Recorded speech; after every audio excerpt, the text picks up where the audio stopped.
فاذكروني أذكركم واشكروا لي ولا تكفرون.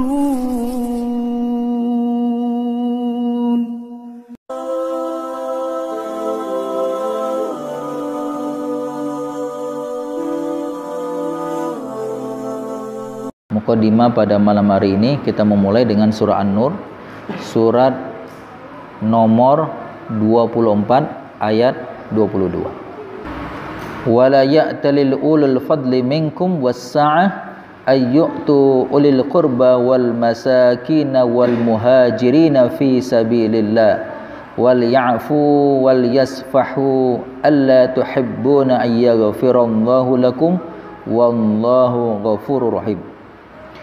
Dan janganlah bersumpah orang-orang yang diberikan keutamaan di antara kalian dan orang-orang yang diberikan kelapangan kepada kalian. Yang maksudnya sumpahnya adalah ayyu'tu ulil qurba, untuk tidak memberikan bantuan kepada kerabatnya, wal masakin, maupun kepada orang-orang miskin, dan kepada orang-orang yang berhijrah di jalan Allah. Maka hendaklah dia mengampuninya dan memaafkannya atau berlapang dada.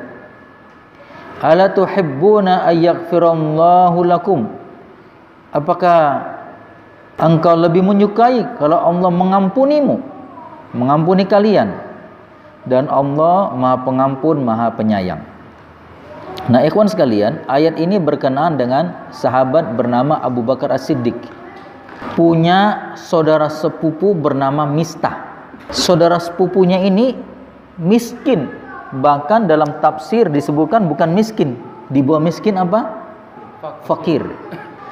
Dan kebutuhan Mistah, bukan miskin, karena fakirnya, maka kebutuhan sandang pangan, logistik itu senantiasa ditopang atau dibantu oleh Abu Bakar As-Siddiq dan keluarganya.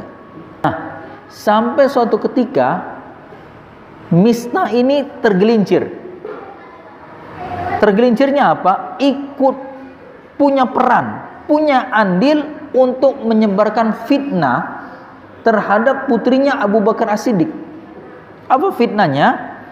Bahwasannya Aisyah radhiyallahu anha telah berselingkuh, padahal orang dekat, keluarga dekat yang senantiasa dibantu, tapi lisannya mengeluarkan kata-kata fitnah. Akhirnya pada saat itu spontanitas Abu Bakar As-Siddiq bersumpah, demi Allah, mulai detik ini aku tidak akan memberikan bantuan untukmu. Karena yang menyebarkan sebenarnya isu ini pertama kali adalah tokoh munafik, Abdullah bin Ubay bin Salul, dikenal sebagai tokohnya dari kalangan munafik. Dia sebenarnya, cuman Mistah ini ikut punya andil, punya peran, ikut juga menyebarkan informasi fitnah tadi. Nah, bersumpahlah Abu Bakar As-Siddiq. Kesel ya kan? Akhirnya Abu Bakar bersumpah tidak memberikan bantuan. Ternyata jamaah sekalian, ketika dia bersumpah kepada Allah, dia ditegur sama Allah. Luar biasa nih. Jadi ayat ini berkenaan dengan beliau, dengan sahabat Abu Bakar As-Siddiq. Diberikan keutamaan, wasa'ah, diberikan kelapangan. Itu Abu Bakar diberikan keutamaan, diberikan kelapangan. Dia bersumpah sama Allah. Maka begitu turun ayat, ya, melalui lisannya Rasulullah SAW, yang ayat ini yang disukai oleh Abu Bakar adalah ketika ayat ini ada kalimat ala tuhibbuna ayyaghfirallahu lakum, apakah kamu tidak suka, apakah kamu tidak tidak ingin kalau Allah mengampuni dosamu? Kata beliau, ayat yang saya suka ini adalah ketika Allah mengampuni dosa-dosa saya. Saya memilih Allah mengampuni dosa saya, dan saya mencabut sumpah untuk tidak memberikan makanan kepada Mistah. Untuk melawan keburukan dengan kebaikan itu berat. Tapi itulah praktek keteladanan yang diberikan oleh Abu Bakar Siddiq.